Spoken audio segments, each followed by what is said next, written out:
C'est le moment réservé à l'écoute du message des 3 anges.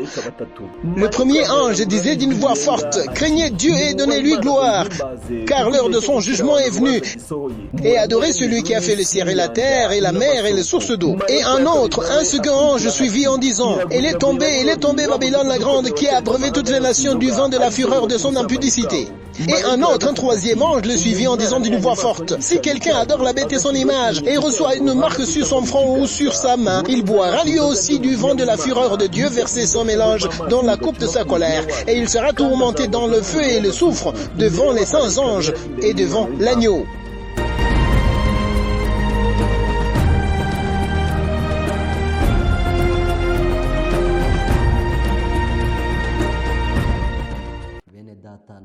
Chers frères, chères sœurs qui suivez la parole de Dieu, nous vous saluons au nom de Jésus. Encore une fois, nous allons partager la parole de Dieu qui vous arrive de votre frère Nzaramba Emmanuel.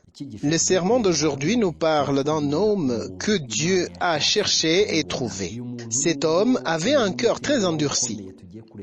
Notre Dieu, dans sa grande puissance, il a poursuivi comme nous allons le voir. Gloire à Dieu, il a finalement gagné son cœur, même s'il y en a beaucoup encore, auquel Dieu investira vainement son temps et sa puissance. Voyons ce qui s'est passé à Nebuchadnezzar, un empereur qui a dominé sur un empire gigantesque.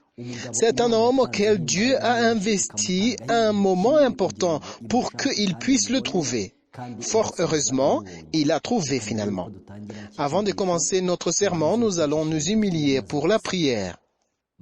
Notre Dieu de grande majesté, à ce bon moment, nous sommes très heureux de louer et glorifier ta grande majesté. Nous te remercions pour ton pardon et ton amour qui nous a rachetés d'un grand prix sur la croix. Merci pour la paix et la sécurité jusqu'à présent. Merci pour ta parole qui illumine notre sentier et qui guide nos pas et qui nous instruit sur les préparations nécessaires qu'il nous faut pour te rencontrer à ton second avènement. Que ton nom soit loué. Nous nous humilions devant ta face pour que le Saint-Esprit nous guide alors que nous ouvrons les pages saintes de ta parole. Que par ta force, nous puissions comprendre les secrets de ta parole. Qu'elle soit utile pour tous ceux qui l'écoutent. Qu'elle serve de provision efficace pour nous faire arriver dans ton royaume. Au nom de Jésus, notre roi. Amen. Le deuxième chapitre du livre du prophète Daniel contient une histoire intéressante du songe du roi Nebuchadnezzar. La Bible nous dit que ce roi a eu un songe qui a disparu de sa mémoire, mais son cœur fut troublé de l'oubli inattendu et le manque de l'interprétation du songe. Pour vous qui nous écoutez, c'est Dieu qui a causé ce songe étrange. C'est Dieu encore qui a causé l'oubli de ce songe au roi. Et c'est Dieu qui a fait que son cœur fut troublé jusqu'à ce que ce songe revienne à sa mémoire et son interprétation. Peut-être ta préoccupation serait de savoir pourquoi Dieu a causé ce songe, pourquoi il a causé l'oubli qu'il a troublé, et le dessein de Dieu quand le cœur de Nebuchadnezzar fut troublé, jusqu'à ce qu'il se souvienne du songe de la nuit inoubliable. Cependant, ce songe du chapitre 2 n'est pas le seul songe qu'il a eu. Il se peut qu'il en a beaucoup même qui ne sont pas narrés dans la Bible. Ce qui est sûr, c'est que ce songe était différent des autres songes de sa vie. Il a senti en lui un besoin d'apprendre une leçon dans un songe extraordinaire. Son intelligence a associé ce songe au gain ou à la perte de sa vie. Son cœur lui a forcé de chercher à connaître son interprétation, quoi qu'il en soit. Chers amis, Nebuchadnezzar est arrivé au point de penser que la négligence de ce songe le conduirait à sa perdition éternelle et que sa connaissance serait une cause importante de vivre. Il y avait une leçon qu'il fallait apprendre. Nous aussi, dans la vie courante, il nous arrive d'avoir des songes. Il arrive qu'un tel songe nous paraît extraordinaire, ou nous jugeons que ce n'est pas un songe comme tant d'autres. Ce n'est pas par la fatigue qu'il a eu ce songe. Plutôt, c'est un songe extraordinaire, un songe qui cache une signification importante du message. divin. Dieu nous dit clairement que parmi les moyens de communication à l'humanité, il y a aussi le songe. Lisons en Job chapitre 33, verset 14. Il est écrit: Dieu parle cependant tantôt d'une manière, tantôt d'une autre, et l'on n'y prend point garde. Il parle par des songes, par des visions nocturnes, quand les hommes sont livrés à un profond sommeil, quand ils sont endormis sur leur couche. Alors il leur donne des avertissements et met le sceau à ses instructions, afin de détourner l'homme du mal et de le préserver de l'orgueil. Ce verset nous dit que quelquefois Dieu utilise les songes. Cependant, d'une façon générale, Dieu a prévu un moyen de communiquer à l'humanité par sa parole.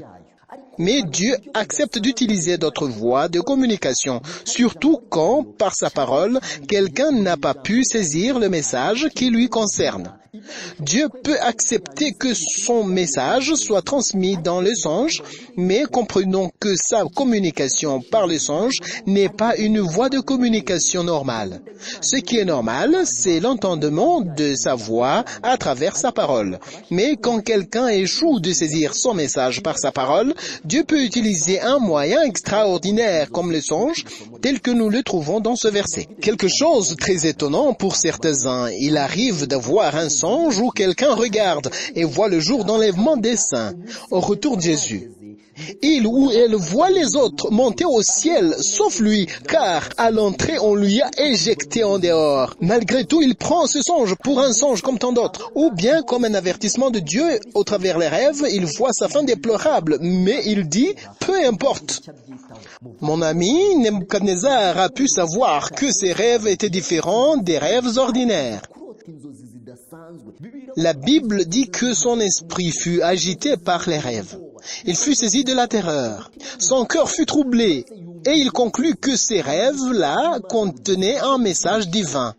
Eh bien, oui, c'était vrai, c'était un message de Dieu. C'est Dieu lui-même qui a fait que Nebuchadnezzar eut ses rêves. C'est bien lui qui a effacé ses rêves de sa mémoire et c'est bien lui qui a causé le cœur anxieux de Nebuchadnezzar. Il manqua d'appétit, il manqua de bon sommeil, mais plutôt des cauchemars, jusqu'au point de conclure que ce songe était un songe de vie ou de mort.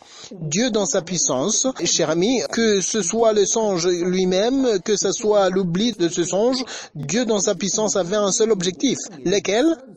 Il préparait la rencontre du roi Nebuchadnezzar et Daniel. Et il savait bien que cette rencontre du roi et de Daniel serait une bénédiction riche qui allait finir par le gain du cœur du roi pour enfin hériter le royaume de Dieu. Alors, pour que cette rencontre d'une importance sans égale, à travers laquelle le roi connaîtrait les voies de Dieu, la rencontre qui allait annoncer au roi un Dieu de grande majesté, Dieu a opté pour passer un long processus des rêves. Gloire à Dieu, car son objectif a été atteint. Quand nous lisons au chapitre 2, nous trouvons que Nebuchadnezzar a appelé les hommes d'une certaine intelligence et leur dit « Racontez-moi les rêves que j'ai eus et dites-moi leur interprétation. » Mais ils dirent au roi « Ô roi, il n'y a personne qui le puisse, excepté les dieux dont la demeure n'est pas parmi les hommes. » Alors le roi ordonna qu'on tuât tous ces hommes, soi-disant intelligents, s'ils n'arrivaient pas à raconter le contenu de ces rêves et leur interprétation. Même si Daniel était compté parmi les hommes intelligents, Dieu n'a pas permis que Daniel soit parmi ces gens, car Dieu voyait qu'on penserait que la sagesse de Daniel est le résultat de l'éducation babylonienne. Au moyen où il était évident que l'éducation babylonienne a échoué d'expliquer les songes du roi, au moment où tout le monde était perplexe, Daniel est apparu et dit au roi « Ce n'est pas par mon intelligence que je vais expliquer le songe, c'est plutôt par Dieu qui veut t'instruire, ô roi Nebuchadnezzar. » Mon frère, ma sœur, je voudrais te dire que les voies de Dieu sont totalement différentes des nôtres. Dieu peut utiliser les voies simples que les voies complexes, pourvu qu'il atteigne l'homme. Regarde la façon dont il a utilisé pour gagner le cœur de Nebuchadnezzar, en le faisant rêver, en le faisant oublier ses rêves, voire en déterminant les vies des intellectuels du royaume. Cela nous illustre la façon dont Dieu poursuit le pécheur. Mais pour beaucoup de gens, Dieu investira son temps et sa force en vain. Cependant, il y en a qui répondront à l'appel de Dieu. Ici, nous allons voir le plan de Dieu accompli. C'est au chapitre 2, au verset 46 de Daniel. Daniel, chapitre 2, verset 46. Il est écrit: Alors le roi Nebuchadnezzar tomba sur sa face et se prosterna devant Daniel, et il ordonna qu'on lui offrit des sacrifices et des parfums. Le roi adressa la parole à Daniel et dit: En vérité, votre Dieu est le Dieu des dieux et le Seigneur des rois, et il révèle les secrets puisque tu as pu découvrir ce secret. Au verset 48. Ensuite le roi éleva Daniel et lui fit de nombreux et riches présents. Et il lui donna le commandement de toute la province de Babylone, et il l'établit chef suprême de tous les sages de Babylone. Daniel pria le roi de remettre l'intendance de la province de Babylone à Shadrach, Meshach et Abednego. Et Daniel était à la cour du roi. Le verset 46 du chapitre 2 nous décrit l'accomplissement du plan de Dieu. On nous dit ceci: Alors le roi Nebuchadnezzar tomba sur sa face et se prosterna devant Daniel, et il ordonna qu'on lui offrit des sacrifices et des parfums.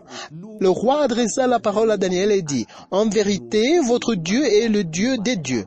Voilà, l'objectif de Dieu atteint avec succès. Le roi Nebuchadnezzar a fini par accepter que le Dieu du ciel est le vrai Dieu. Il a bien compris que les autres dieux sont les faux dieux. Il conclut de ne prier qu'un tel Dieu. Voilà pourquoi Dieu l'a fait rêver. Voilà pourquoi il a fallu que le roi Nebuchadnezzar oublie ses rêves. Voilà pourquoi le roi était si anxieux. C'était pour que Nebuchadnezzar sache qu'au ciel il y a le vrai Dieu. C'était pour qu'il abandonne l'idolâtrie. En passant par elle en processus, Dieu voulait réaliser son plan de gagner le cœur du roi, tel que nous le trouvons au verset 46. Au verset 47, nous lisons ce qui suit. Le roi adressa la parole à Daniel et dit: En vérité, votre Dieu est le vrai Dieu, le Dieu des dieux et le Seigneur des rois. Il révèle les secrets puisque tu as pu découvrir ce secret. Voilà que par sa puissance, Dieu a gagné le but. Son plan de faire le roi rêver était déjà réalisé avec succès, et Nebuchadnezzar avoua par sa bouche en disant: Je ne me prosternerai que devant un tel Dieu. Aucun autre Dieu n'est digne de sacrifice. Seul votre Dieu qui peut révéler ce que les sages ne peuvent révéler. Ce Dieu qui est capable de révéler ce que mes idoles ont échoué de révéler. Voilà le vrai Dieu. Sachez que Dieu peut utiliser tous les moyens nécessaires qu'il faut pourvu que tu aies le salut, pourvu que tu saches où mettre ton pied, pourvu que tu puisses marcher à sa rencontre. Il utilisera des moyens aussi simples que complexes. Dieu fera tout. Pour certains, ce sera un catalyseur pour arriver à la vraie repentance, tandis que pour les autres, Dieu fera tout, mais en vain. C'est pourquoi nous sommes en train de voir un cas de ce que Dieu a cherché et trouvé. Lisons le verset 48. Ensuite, le roi éleva Daniel et lui fit de nombreux et riches présents. Il lui donna le commandement de toute la province de Babylone, et il l'établit chef suprême de tous les sages de Babylone. Daniel pria le roi de remettre l'intendance à la province de Babylone, à Shadrach, Meshach et Abednego, et Daniel était à la cour du roi. C'est vraiment très étonnant. Nebuchadnezzar a analysé l'intelligence de Daniel, et il conclut que s'éloigner de lui serait un échec, voire sa mort. C'est pourquoi il a accepté de remettre l'intendance de la province aux trois compagnons, mais Daniel, lui, resta à la cour du roi, tout près de lui, pour qu'il soit son conseiller. À la fin de ce sermon, vous allez vous étonner de ce que Dieu a pris un roi purement païen pour lui enseigner et expliquer ses voies à travers Daniel. Quand nous irons au ciel, Nebuchadnezzar y sera. L'objectif de Dieu a été atteint sûrement. Nebuchadnezzar a avoué que le Dieu du ciel est le vrai Dieu, digne de sacrifice, digne d'honneur, et il conclut que les autres dieux sont des idoles, sans importance. Au verset 47, il donne un témoignage très fort. Il dit que le Dieu de Daniel et ses compagnons est le vrai Dieu. Chers amis, quelque chose va vous étonner ici. Même si au chapitre 2, au verset 46 jusqu'au verset 49, nous voyons que Nebuchadnezzar a loué le Dieu du ciel, même si nous voyons que l'objectif de Dieu a été atteint après l'avoir fait rêver, même si nous y voyons un témoignage de repentance et de confession, une chose très importante à noter, au chapitre 3, tu trouveras qu'un roi qui a donné un tel témoignage, qui, du fond du cœur, a témoigner que Dieu est le Tout-Puissant, qui n'est pas une idole. C'est étonnant de voir qu'au chapitre 3, Nebuchadnezzar a fait une statue d'or qu'il a placée dans la vallée de Dura et il ordonna que tous l'adorent.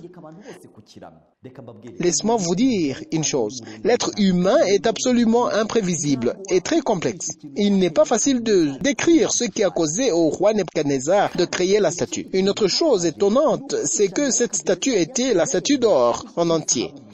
Celle qui est apparue dans ses rêves était composée de différentes matières, de la tête aux pieds. Mais cette fois-ci, il décide de créer une statue d'or. Pourquoi l'or en entier? C'est parce qu'il savait déjà que l'or symbolisait son royaume. Donc la création d'une statue d'or voulait sous-entendre que le royaume symbolisé par la poitrine et des bras en argent n'allait pas avoir lieu, d'où Nebuchadnezzar voulait être l'empereur de tous les temps. Je vous dis encore une fois, l'être humain est imprédictible. Même si Nebuchadnezzar avait bien compris la réalité à travers l'explication de ses rêves, tels que la tête qui représentait son royaume, mais la partie en argent, c'était un autre royaume qui allait suivre le sien, le ventre et les cuisses des reins, un autre royaume, les jambes de fer, le 4e royaume, les pieds en partie de fer et en partie d'argile, c'était le 5e royaume qui allait suivre. Niant la succession des royaumes tels que donné dans l'explication des rêves, Nebuchadnezzar a créé une statue d'or pour montrer qu'il allait être l'empereur de tous les temps. L'ordre imposé à tout le monde d'adorer la statue, c'était un appel à tous de venir l'adorer en tant que roi. Mes frères et sœurs, Dieu n'a pas délaissé Nebuchadnezzar. Il l'a poursuivi. Il a cherché un moyen par lequel il le convaincrait son cœur pour arriver à une vraie repentance. Au chapitre 3, Nebuchadnezzar a créé la statue d'or et il l'a mise dans la vallée de Dura et il ordonna à tous de venir l'adorer par la pression de ses mauvais conseillers, s'il vous plaît. Au 2e chapitre, depuis le verset 46, après avoir témoigné que le Dieu du ciel est le seul vrai Dieu, que les faux dieux ne sont que les idoles, ses mauvais conseillers sont venus effacer en lui de telles pensées. Ils lui ont dit qu'il était aussi grand que Dieu lui-même. Ils lui ont rehaussé et montré qu'il était un roi extraordinaire. Ils lui ont dit, rien d'étrange si tous t'adoraient. Ainsi son témoignage changea de face, jusqu'à ce qu'il créa une idole au chapitre 3. Et il dit que c'est bien lui le Dieu qu'il faut adorer, le contraire de ce qu'il avait affirmé au 2e chapitre. Le bon Dieu ne l'a point délaissé, surtout qu'il en connaissait la cause, l'influence des mauvais conseillers. C'est pourquoi, dans la vie courante, hanter de mauvais conseillers, c'est un moyen de poser son pied sur la voie qui mène à la géhenne. Fréquenter de bons conseillers, alors, c'est aussi un des moyens qui peuvent aider quelqu'un à se mettre sur la voie qui mène au ciel. Si tu veux aller au ciel, ne t'habitue pas à fréquenter ceux-là qui n'aiment pas Dieu, qui n'aiment pas la prière. Cherche à marcher avec ceux qui aiment la prière, qu'ils soient tes compagnons de près. C'est pourquoi le sage a dit, « Dis-moi qui tu hantes, je te dirai qui tu es. » Ne me dis pas qui tu es, dis-moi qui tu fréquentes le plus souvent, ton compagnon ou ta compagne de près, car tu as le même caractère. Si tu n'es pas ainsi aujourd'hui, demain tu le seras. Quand on veut honorer Dieu, on s'habitue à marcher avec ceux qui aiment Dieu. On s'habitue à marcher avec ceux qui se sont accoutumés à la prière. Il faut éviter une mauvaise compagnie qui n'aime pas Dieu, car un peu plus tard, on acquiert leur caractère. Même si tu te trouves à un haut niveau d'obéissance à la loi de Dieu, la mauvaise compagnie te fera chuter par terre. Chers frères, chères sœurs, Dieu avait planifié une chose semblable pour ce qui concerne le mariage. Personne ne devrait se marier à une personne dont on ne partage pas la même foi. Quand ce principe est ignoré, la personne de la bonne foi chute et abandonne sa foi. Il faut donc se marier à celle qui assurera une bonne assistance dans le voyage vers le ciel. Quand le conjoint ou la conjointe est bien trouvé avec vigilance, c'est un pas efficace qui va aider dans le voyage vers le ciel. Dieu a institué le mariage parce que l'union fait la force. Les deux s'entraident. En plus, tout ce que Dieu a établi, que ce soit le mariage, la vie familiale ou l'alimentation, il l'avait fait avec un seul objectif. C'est pour faciliter le voyage vers le ciel. C'est pour que ce voyage soit possible. C'est pourquoi, avec l'union de deux personnes dont l'objectif commun est d'aller au ciel, les deux s'entraident mutuellement et leur voyage devient facile. La question est celle-ci. Nebuchadnezzar avait nié ce qu'il avait bien affirmé lui-même. Qu'est-ce que Dieu devait faire pour aider quelqu'un aussi têtu que ce roi? Nous savons bien qu'au chapitre 3, après avoir élevé la statue d'or, tout le monde est venu l'adorer à l'exception de 3 jeunes Hébreux qui sont Shadrach, Meshach et Abednego. Ceux-là qui avaient obtenu de mon poste en Babylone suite à la requête de Daniel au roi. Quand les 3 jeunes gens ont refusé d'adorer l'image, le roi fut saisi d'une grande colère. Ils les ont fait jeter dans la fournaise ardente, mais ils restèrent sains et saufs. Quand le roi fit sa bonne observation, il a trouvé 4 personnes dans le feu, et la 4e personne était semblable à un fils de Dieu. Fort heureusement, le roi s'est repenti finalement tel que nous le trouvons au chapitre 3. Lisons donc le livre de Daniel, chapitre 3, verset 28. Le roi a finalement loué le Dieu des 3 compagnons. Lisons ce qui suit. Nebuchadnezzar prit la parole et dit: Béni soit le Dieu de Shadrach, de Meshach et d'Abednego, lequel a envoyé son ange et délivré ses serviteurs qui ont eu confiance en lui et qui ont violé l'ordre du roi et livré leur corps plutôt que de servir et d'adorer aucun autre Dieu que leur Dieu. Le verset 29. Voici maintenant l'ordre que je donne. Tout homme à quelque peuple, nation ou langue qu'il appartienne, qui parlera mal du Dieu de Shadrach, de Meshach et d'Abednego, sera mis en pièces, et sa maison sera réduite en un tas d'immondices, parce qu'il n'y a aucun autre Dieu qui puisse délivrer comme lui. Après cela, le roi fit prospérer Shadrach, Meshach et Abednego dans la province de Babylone. Une nouvelle ici, mon cher ami, dans le chapitre 3, c'est que le roi s'est repenti de nouveau. Il confirma encore une fois que le Dieu du ciel est le seul vrai Dieu, que les autres ne sont que les idoles. Seul le Dieu du ciel est digne de louange, digne de sacrifice. Il ordonna que tout homme qui parlerait mal du Dieu de Shadrach, Meshach et d'Abednego serait mis en pièces et que sa maison serait réduite en un tas d'immondices. L'objectif de Dieu est atteint avec succès, car nous voyons le roi Nebuchadnezzar se repentir. Laisse-moi vous dire que nous pouvons avoir au moins 2 observations dans la repentance du roi. Premièrement, le cœur de Nebuchadnezzar était docile. C'était un cœur perméable à la parole de Dieu. Beaucoup de gens possèdent des cœurs durs comme des pierres. Même si tu leur donnes un message terrifiant, ils restent tout à fait indifférents. Mais le cœur de Nebuchadnezzar était docile. Seul un instant face à la parole de Dieu, il prenait la décision. Il changeait de direction et se donnait entièrement à Dieu. Face à cette parole, il tremblait. Son cœur n'était pas aussi dur qu'une pierre. Il avait le cœur malléable. Note bien ceci, cher ami. En dépit d'un cœur que beaucoup n'ont pas aujourd'hui, il avait un grand problème. Un problème lié aux mauvais conseils. Convaincu par la parole de Dieu, ses conseillers faisaient tout pour anéantir sa conviction et ramener son esprit au premier état d'ignorance. Au 3e chapitre, Nebuchadnezzar s'est repenti. Il répéta les mêmes paroles, disant: Mon Dieu, désormais depuis ce jour, je ne prierai que toi, plus d'idoles chez moi. Nous trouvons la même conviction du cœur au chapitre 2 et au chapitre 3. Il y en a certains qui dans leur vie se répandent comme Nebuchadnezzar. De la sortie à l'église, ils ont déjà pris leur décision. Ils veulent changer ceci ou faire cela. Ils ont fortement décidé. Mais quand ils rencontrent 2 personnes, ils les saluent. Leur esprit revient à l'initial. Au retour à l'église, ils n'ont qu'à recommencer à zéro. Cher ami, si tu as un tel problème, il faut que tu prennes le temps pour prier. Car la parole de Dieu dit qu'une telle personne est comme une porte qui oscille sur ses charnières. Tu es convaincu à l'église, arrivé à la maison, ton cœur devient comme auparavant. La deuxième fois, c'est la même chose. Quand est-ce que tu seras justifié, cher ami? Quand ton cœur est abattu, Dieu veut qu'à la prochaine occasion, tu rentres avec un cœur justifié, un cœur plein d'espérance, n'est-ce pas?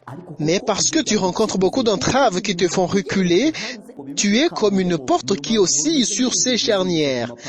Tu ne peux pas faire un seul pas, car tu ne te déplaces point.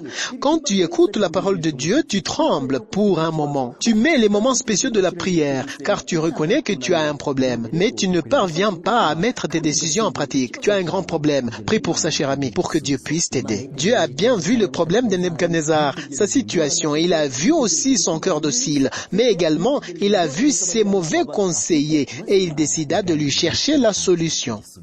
Cher ami, amis, au 2e chapitre, nous y voyons la repentance de Nebuchadnezzar. Au 3e chapitre, Nebuchadnezzar s'est repenti encore une fois. En plus, au 2e qu'au 3e chapitre, ses mauvais conseillers étaient tout prêts pour le ramener à la dénégation. C'est ce qui se passe quand on sort de l'église avec de bonnes décisions. Les messagers du diable sont tout prêts avec des salutations malignes. Même si d'un cœur perplexe, ils se demandaient ce qu'il faut faire pour hériter la vie éternelle, les messagers du diable sont tout prêts pour le vider et sont tout prêts pour le sécher et sécher la fraîche rosée pour qu'il redevienne comme auparavant. Voilà pourquoi beaucoup de gens qui ont la chance d'écouter la parole de Dieu, ils ne parviennent pas à faire un seul pas en avant. Mais la repentance de Nebuchadnezzar était semblable. Dieu a cherché des moyens appropriés pour l'atteindre.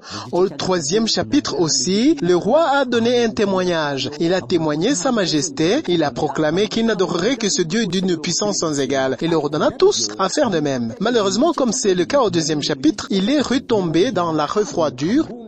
Il est redevenu comme il était avant le témoignage des 3 jeunes Hébreux. Mais nous allons voir sa repentance au chapitre 4. La repentance d'une conscience scrupuleuse de Nebuchadnezzar, un homme que Dieu a cherché et trouvé. Au 4e chapitre, Nebuchadnezzar a eu des rêves une fois de nouveau. Ce sont des rêves plus effrayants que les précédents. Il a vu un arbre gigantesque, dont la cime s'élevait jusqu'aux cieux. Il a vu ses branches géantes qui abritaient tous les animaux de la terre. Son feuillage couvrait d'innombrables nids d'oiseaux de toute la terre. C'était un arbre qui pouvait nourrir toute la terre. Cependant, il a vu l'un des saints qui veille descendre. Ce saint a abattu l'arbre avec l'ordre de laisser en terre le tronc où se trouvent les racines et de le laisser tremper de la rosée du ciel pendant 7 ans au complet. Voilà le songe de Nebuchadnezzar pour la 2e fois. Dieu désirait lui donner une leçon très importante. Gloire à Dieu, car cette fois-ci, la repentance de Nebuchadnezzar fut un pas en avant sans retour. Lisons au chapitre 4, à partir du verset 4. Moi, Nebuchadnezzar, je vivais tranquille dans ma maison et heureux dans mon palais.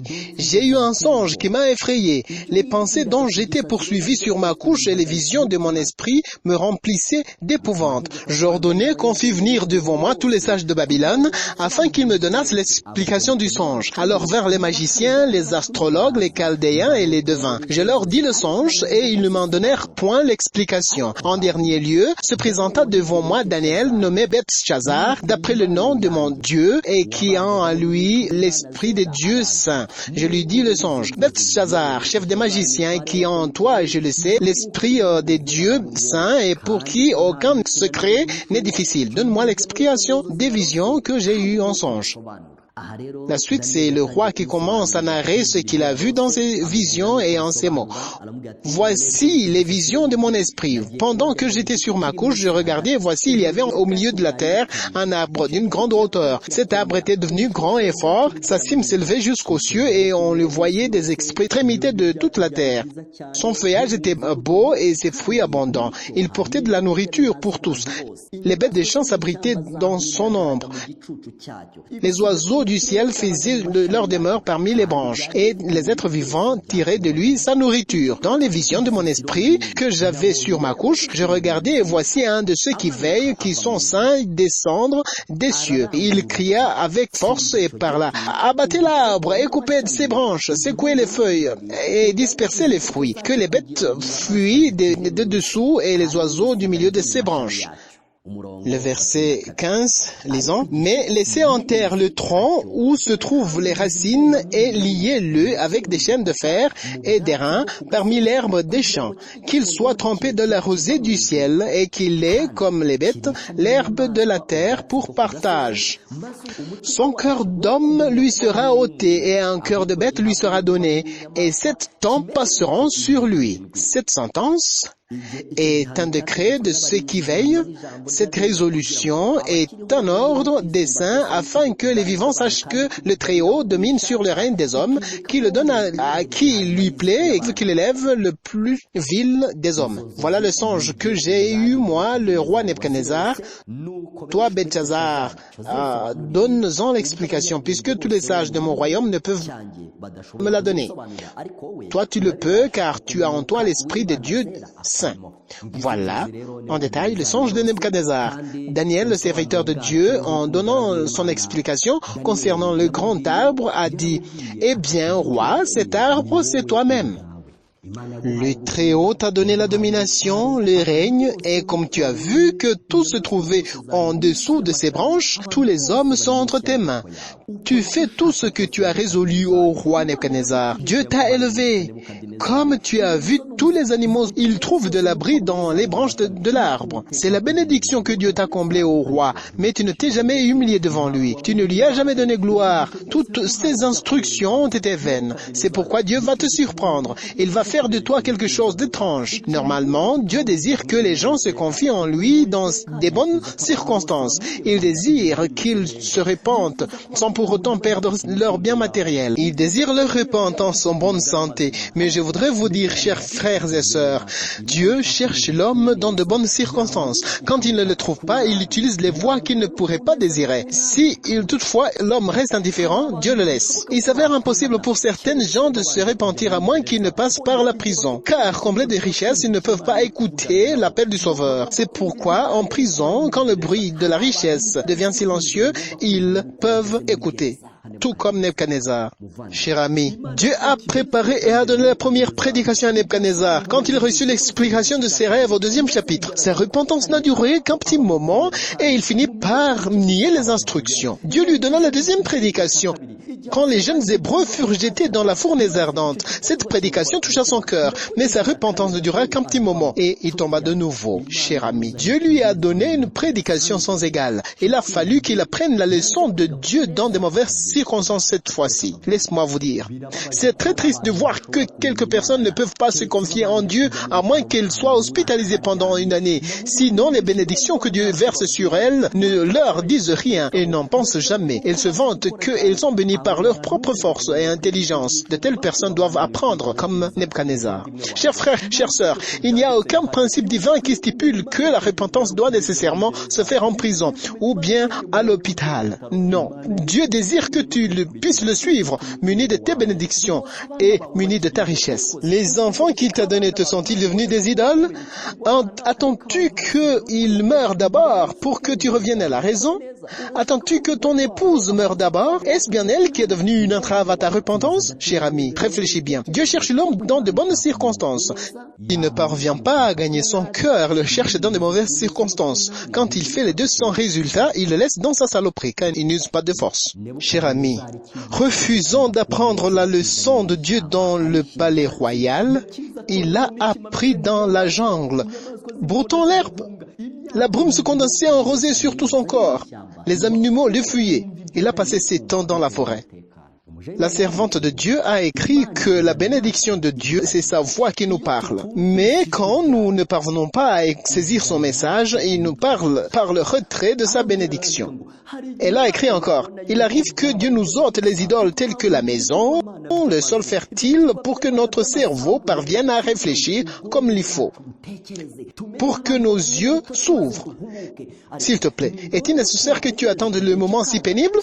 Cher ami, de telles situations, Dieu les utilise à la dernière minute quand les autres moyens ont échoué. Il te donne la dernière chance. C'est au risque de ta vie. C'est le sauvetage au-dessus de l'abîme. N'attends pas ce moment, s'il te plaît, car c'est ici, c'est très peu qui sont rescapés. C'est le sauvetage suspendu au-dessus de l'abîme. Pour Nebuchadnezzar, Il a eu sa chance. Mais il y en a beaucoup qui n'ont pas de profit dans de telles occasions. Ce n'est pas la voie normale. Ce n'est que passer par des circonstances difficiles, quand les autres moyens ont échoué.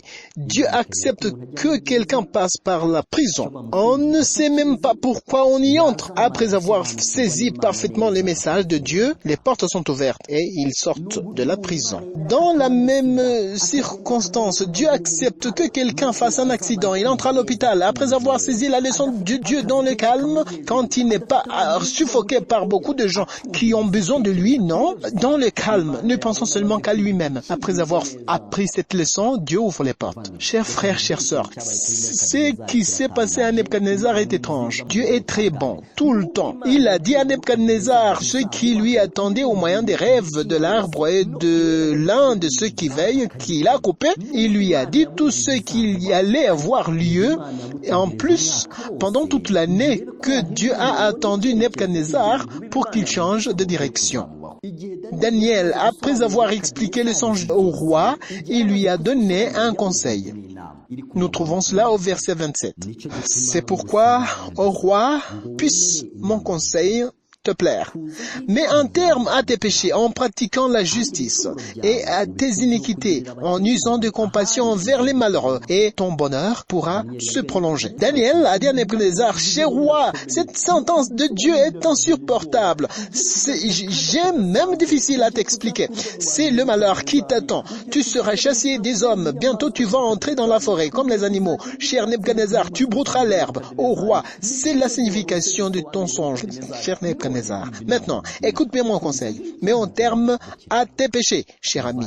Dieu a attendu Nebuchadnezzar pendant toute l'année pour voir s'il écouterait le conseil de Daniel, pour voir si ce conseil put lui être utile. Mais au verset 28, nous lisons, toutes ces choses se sont accomplies sur le roi Nebuchadnezzar. Au bout de 12 mois, comme il se promenait dans le palais royal à Babylone, le roi prit la parole et dit, n'est-ce pas ici Babylone la grande que j'ai bâtie comme résidence royale par la puissance de ma force et pour la gloire de ma magnificence? Laisse-moi vous dire, Dieu a attendu 12 mois pour voir si le conseil de Daniel serait écouté, pour voir s'il abandonnerait ses péchés pour pratiquer la justice, pour voir s'il remplacerait ses iniquités par user de compassion envers les malheureux. Dieu l'a attendu pendant toute l'année. Mais c'est étonnant de voir ce que Nebuchadnezzar a fait à la fin de 12 mois. Il a pris la parole et dit, « Oh, que je suis grand, moi Nebuchadnezzar, très grand, c'est moi-même qui ai bâti Babylone. » Le verset 28, nous lisons, « Toutes ces choses se sont accomplies sur le roi Nebuchadnezzar. Au bout de 12 mois, la période d'attente, la période de vérification du comportement après avoir eu l'explication des rêves. Dieu l'a attendu pendant 12 mois. Comme il se promenait dans le palais royal à Babylone, le roi dit, n'est-ce pas ici Babylone la grande que j'ai bâtie comme résidence royale par la puissance de ma force et pour la gloire de ma magnificence? Beaucoup sont comme Nebuchadnezzar. Il a dit, oh que je suis grand, moi Nebuchadnezzar. Nul n'est comme moi au monde entier. Je suis très fort. Je suis un dieu. C'est par ma main que j'ai bâti Nebuchadnezzar. Un mot important s'il vous plaît. Quand Nebuchadnezzar avait proféré de telles paroles, il n'a point retourné chez lui, car il a vécu l'accomplissement des rêves qu'il avait eus. Et il est parti pour la forêt. C'est ce que nous avons verset 31. La parole était encore dans la bouche du roi. Avant qu'il ne termine sa phrase, avant qu'il ne finisse de dire « Oh Babylone la grande, que j'ai bâtie moi-même de ma propre force », le roi exaltant sa propre puissance et sa magnificence, ne voulant pas prêter oreille au conseil du serviteur de Dieu. La parole était encore dans la bouche du roi qu'une voix descend du ciel disant « Apprends, roi Nebuchadnezzar, qu'on va t'enlever le royaume. » Depuis ce moment, il n'est jamais retourné au palais royal. Dès ce moment, il est parti pour la forêt. Écoutez-moi, s'il vous plaît. Dieu m'a fort étonné. Nebuchadnezzar a passé 7 ans dans la forêt. Pendant cette période, Dieu lui enseignait une leçon qu'il ne pouvait pas apprendre assis sur son trône. Une leçon à apprendre à l'absence des bénédictions, des biens matériels. Une leçon qu'il faut apprendre quand on est en face des problèmes. ces temps d'apprentissage. Dieu savait bien que Nebuchadnezzar est parti pour ses études. C'est étonnant. Le royaume de Nebuchadnezzar a passé ses temps d'autodirection. Aucun coup d'État n'a eu lieu, non. Au contraire, quand Nebuchadnezzar était bien absent, quand il apprenait ses études, quand Dieu cherchait le trou d'échappatoire pour le sauver, tous les grands hommes du royaume étaient devenus comme dépourvus de bon sens. Ils ne se posaient pas de question de savoir où se localisait la mission du roi. Non, car Dieu avait donné à chacun sa préoccupation, car Dieu savait bien là où il était. Je vais lire le verset 13. Dans les visions de mon esprit que j'avais sur ma couche, je regardais et voici un de ceux qui veillent et qui sont saints descendit des cieux. Eh bien, ce saint qui veille, c'est Jésus lui-même. Pourquoi est-il appelé le saint qui veille? C'est parce qu'il a veillé sur le trône de Nebuchadnezzar pendant ces temps d'autodirection. Si tu veux bien comprendre ceci, cherche à savoir ce qui se passe aux autres leaders des pays. Maintes fois, ils échappent aux assassinats de ceux qui veulent les remplacer. Mais, chose étrange, ces temps d'autodirection. Le saint qui veille a veillé sur le règne de Nebuchadnezzar. Une autre chose importante, c'est que ce saint a accompagné Nebuchadnezzar dans la jungle. Il a brouté l'herbe. Son estomac humain a pu la digérer. Normalement, l'être humain a été créé différemment des animaux. Mais Nebuchadnezzar brouta l'herbe sans toutefois risquer sa vie, car Jésus-Christ était avec lui. Il savait bien qu'il l'avait envoyé à l'école, qu'il apprenait des leçons qui le dirigeraient dans un chemin sûr, des leçons qui le feraient vaincre face aux mauvais conseils des sages. Il savait que le roi allait sortir de l'école avec un diplôme de qualité, de telle façon que même si tous les agents de déroutage s'accumulaient pour le dérouter, le roi resterait ferme. Voilà la repentance du roi Nebuchadnezzar. Il a passé 7 ans dans la forêt, broutant l'herbe. Pendant cette longue période, il n'a jamais lavé son corps. Il n'a jamais coupé ses cheveux. Il était devenu comme un animal sauvage. Mais il apprenait des leçons importantes, des leçons de Dieu qui normalement devraient s'apprendre en paix. Mais si Dieu continue à ne pas gagner le cœur, il faudra l'apprendre dans la jungle. Par toute franchise, Dieu aime l'être humain de telle façon qu'il désire jamais l'abandonner. Raison pour laquelle il acceptera qu'il aille dans la forêt brouter l'herbe pendant 7 ans. Peut-être la forêt, c'est la prison qui le sépare de sa famille. Plus de contact social avec les membres de sa famille. Quand toute responsabilité familiale s'arrête. Ce qui s'est passé à Nebuchadnezzar, si Dieu continue à manquer son enfant, il acceptera qu'il aille dans la forêt. T'arrive-t-il de penser pourquoi la formation dans la jungle qui a été la dernière à Nebuchadnezzar? C'est la prédication qui ne vient pas avant le songe. C'est la prédication qui ne vient pas avant le témoignage des jeunes Hébreux non plus. Pour chaque personne, c'est la prédication qui vient à la dernière minute. En outre, cela implique qu'une fois on s'abandonne à Dieu à temps, cette prédication n'est pas nécessaire. Il ne serait pas nécessaire qu'on aille dans la forêt. Mais je voudrais te dire une chose. Toi qui ne veux pas écouter la voix de Dieu, c'est qu'un jour arrivera où tu perdras la richesse qui t'a assourdi pendant 10 ans. Un seul jour, ta richesse te quitte pour que tu puisses écouter la voix de ton Père Céleste, pour que tu apprennes une leçon impossible d'apprendre dans l'abondance, pour que tu apprennes une leçon impossible d'apprendre quand tout va bien. Mon souhait pour toi n'est pas d'apprendre la leçon dans de telles circonstances, non. Mais raisonnons ensemble. Si Dieu te donne des visions en rêve, pourquoi ton cœur ne reste pas docile? Pourquoi ne pas t'abandonner à Dieu entièrement? Pourquoi n'es-tu pas ferme des décisions? Pourquoi ton instabilité? Beaucoup se posent la question de savoir quelle a été la fin de Nebuchadnezzar. S'est-il repenti? La réponse est oui. Lisons en Daniel, chapitre 4, verset 34.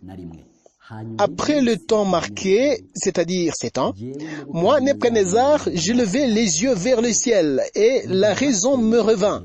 J'ai béni le Très-Haut, j'ai loué et glorifié celui qui vit éternellement, celui dont la domination est une domination éternelle, et dont le règne subsiste de génération en génération. Alléluia! À Dieu soit la gloire! Nebuchadnezzar voit lui-même et dit, après ces années, moi, Nebuchadnezzar, revint à la raison. J'ai béni le Très-Haut, j'ai loué et glorifié celui qui vit éternellement. Car c'est bien lui qui a la domination éternelle. C'est lui seul qui subsiste de génération en génération. Le verset 35, lisons. Tous les habitants de la terre, voilà, c'est Nebuchadnezzar qui parle. Tous les habitants de la terre ne sont à ses yeux que néants. Il agit comme il lui plaît avec l'armée des cieux et avec les habitants de la terre. Il n'y a personne qui résiste à sa main et qui lui dise, que fais-tu? S'il y a une leçon que le monde d'aujourd'hui a besoin, c'est la leçon de Nebuchadnezzar. Au verset 35, il a dit « Tous les habitants de la terre ne sont que néants. Certains gens marchent avec arrogance, pleins d'orgueil, et c'est comme si la mort ne peut s'approcher d'eux. Ils se sentent gaillards, très forts, etc. » Une telle personne a besoin d'apprendre comme Nebuchadnezzar. Il faut qu'elle sache que les habitants de la terre ne sont que néants. Celui qui a prononcé ces mots était le leader du monde entier, s'il vous plaît. Pas un seul pays, 120 provinces étendues sur toute la terre. Nebuchadnezzar fut l'un des grands hommes qui ont dominé sur la planète Terre. Mais Nebuchadnezzar conclut que tous les habitants de la Terre ne sont que néants. Cher ami, toi qui te sens fort et qui marches orgueilleusement, toi qui te sens au-dessus des autres et qui dis « Savez-vous qui je suis ?» Tu as besoin d'apprendre la leçon que Nebuchadnezzar a appris. À la fin de ces temps, Nebuchadnezzar a conclu qu'il n'était rien. Il comprit sa faiblesse. Il y en a certains qui se sentent très forts. Quand ils marchent, c'est comme si le poids est énormément grand. Ils traitent les autres avec mépris. N'ont-ils pas besoin d'apprendre la leçon de Nebuchadnezzar? Ne doivent-ils pas savoir qu'ils sont néants? Sachez ceci, frères et sœurs, nous trouvons notre valeur dans l'obéissance à Dieu. Nebuchadnezzar a prononcé les paroles très importantes que nous trouvons au verset 35. Souligne ces mots. Tous les habitants de la terre ne sont à ses yeux que néants. Il agit comme il lui plaît avec l'armée des cieux et avec les habitants de la terre. Et il n'y a personne qui résiste à sa main et qui lui dise « Que fais-tu » Cette leçon a été comprise. C'est la leçon qui a humilié son orgueil, son auto-admiration telle que « Ici Babylone la grande que j'ai bâtie moi-même ». Ceci a une fin par laquelle il comprit qu'il ne pouvait vivre une seule minute sans Dieu. Il est parvenu à conclure que Dieu agit comme il lui plaît au ciel et sur la terre. Moi, Nebuchadnezzar, humilié jusqu'à ce niveau? Pourtant ma main faisait trembler toute la terre. Écoute ces paroles au verset 36. En ce temps-là, la raison me revint. La gloire de mon royaume, ma magnificence et ma splendeur me furent rendues. Mes conseillers et mes grands me redemandèrent. Je fus établi dans mon royaume et ma puissance ne fit que s'accroître. Cher ami, quand Dieu a vu que Nebuchadnezzar a compris tout ce qu'il fallait, ses conseillers se sont réveillés et dirent « Mais où est le roi ? Jusqu'à quand serons-nous sans avoir le roi ?» Après toutes ces questions, ils ne se sont pas accaparés du pouvoir. Cependant, ils sont allés le chercher. Le saint qui veille a veillé sur le règne de Nebuchadnezzar. Son absence n'a causé aucun embouteillage. Dieu avait mis tout le monde en ordre, suivant le plan stratégique qui était en place dans cette période, jusqu'à ce que Nebuchadnezzar finisse ses études. Quand Dieu a vu que ses leçons étaient bien apprises, il a réveillé les grands hommes de son royaume et ils se sont sentis en besoin d'avoir un roi, quoi qu'il en soit, un besoin commun pour tout le monde. Voilà qu'ils se sont mis à la recherche de leur roi. Nous lisons ceci. En ce temps-là, la raison me revint. La gloire de mon royaume, ma magnificence et ma splendeur me furent rendues. Mes conseillers et mes grands hommes me redemandèrent. Je fus rétabli dans mon royaume et ma puissance ne fit que s'accroître. Le verset 37 m'intéresse beaucoup. Maintenant, moi, Nebuchadnezzar, je loue, j'exalte et je glorifie le roi des cieux, dont toutes les œuvres sont vraies et les voies justes. Et qui peut abaisser ceux qui marchent avec orgueil? Toi qui es orgueilleux, toi qui dois apprendre de Nebuchadnezzar, il a avoué qu'il était le plus orgueilleux des orgueilleux, le plus arrogant des arrogants, mais Dieu abaisse les orgueilleux. Le verset 37. Maintenant, moi Nebuchadnezzar, je loue, j'exalte et je glorifie le roi des cieux, dont toutes les œuvres sont vraies et les voies justes, et qui peut abaisser ceux qui marchent avec orgueil.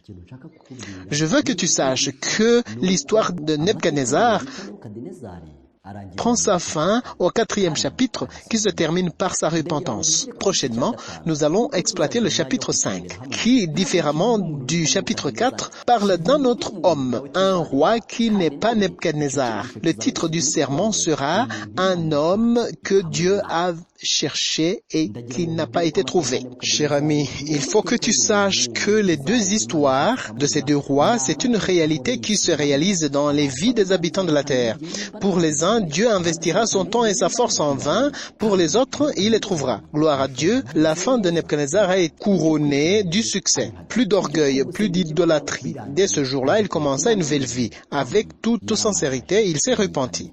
Je veux te dire une chose. Il faut que tu réfléchisses longuement. Fais une rétrospection minutieuse. C'est combien de fois et moyens que Dieu a utilisés pour te chercher?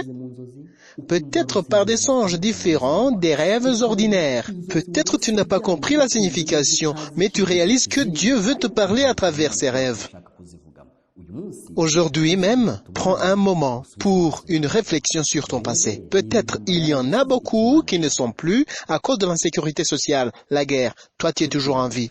Cher ami, réfléchis sur ta vie chaque jour. Regarde et vois tout ce que Dieu a fait pour te chercher. Une fois que tu réalises l'un des signes qui montrent qu'il te cherche, rends ton cœur docile pour que Dieu atteigne son objectif. Faut-il attendre que tu entres en prison pour te repentir? Faut-il attendre la jungle? Attends-tu que ton enfant meure d'abord, ta femme ou ton mari? N'attends point que tu perdes tes biens que tu as accumulés pendant longtemps.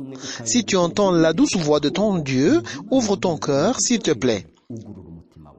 La Bible dit: aujourd'hui, je me tiens à la porte et je frappe. Si quelqu'un entend ma voix, j'entrerai chez lui. Peut-être quand je parle, toi tu écoutes la voix du prédicateur et non la voix de Dieu. Je t'en prie, chers frères, chères sœurs, écoute la voix du Sauveur, qui te dit que si tu ouvres, il viendra souper avec toi. En conclusion, je voudrais te souhaiter la bénédiction de Dieu, que sa bienfaisance soit sur toi. Je veux te dire que Dieu t'accepte tel que tu es, que tu sois un pécheur de haut niveau comme Nebuchadnezzar. Le pardon de Dieu surpasse de loin ton état de pécheur. Rends ton cœur docile. Dis à Jésus: agneau de Dieu, je viens, abandonne ton incrédulité. Dieu fera pour toi quelque chose que toi-même tu ne peux pas faire. Que Dieu te bénisse, que tu puisses comprendre sa puissance qui cherche l'homme qu'il a aimé. Que ton cœur soit prêt pour recevoir le don suprême, sans que tu laisses tes vains efforts, refusant ce don suprême. Que le Dieu de grâce, le Dieu de miséricorde, le Dieu dont la main est inimaginablement généreuse, au nom de Jésus-Christ, qu'il te rende capable de recevoir sa bénédiction jusqu'au jour d'enlèvement, au nom de Jésus. Amen. Nous allons prier. L'Éternel des armées, nous te glorifions car c'est par ta volonté que nous sommes en vie sur la terre. Merci pour la paix et la sécurité. Merci pour ta puissance par laquelle nous sommes devenus tes enfants. Père Céleste, même si tu as fait tout pour nous, nous n'avons pas marché dignement devant ta face. Maintes fois, tu as voulu nous indiquer le chemin, mais nos yeux ont été aveuglés par nos propres désirs. Mais nous te remercions que tu acceptes de nous donner une autre chance aujourd'hui. Que ton nom soit loué. Personne qui a pu écouter ce message pour que le Saint-Esprit fasse son travail dans leur cœur. Apprends-leur ce qu'il faut pour qu'ils s'abandonnent entièrement à toi. Que l'œuvre du Saint-Esprit commence dans leur cœur dès ce moment. Qu'ils puissent suivre les directives divines pour la gloire de ton nom, Seigneur. Que ta parole soit comprise et respectée et mise en pratique pour ne pas être une cause pour la condamnation de ceux qui ont écouté cette parole. Pourtant, fais que cette parole aide tes enfants à se préparer pour te rencontrer. Nous formulons notre prière au nom de Jésus-Christ. Amen.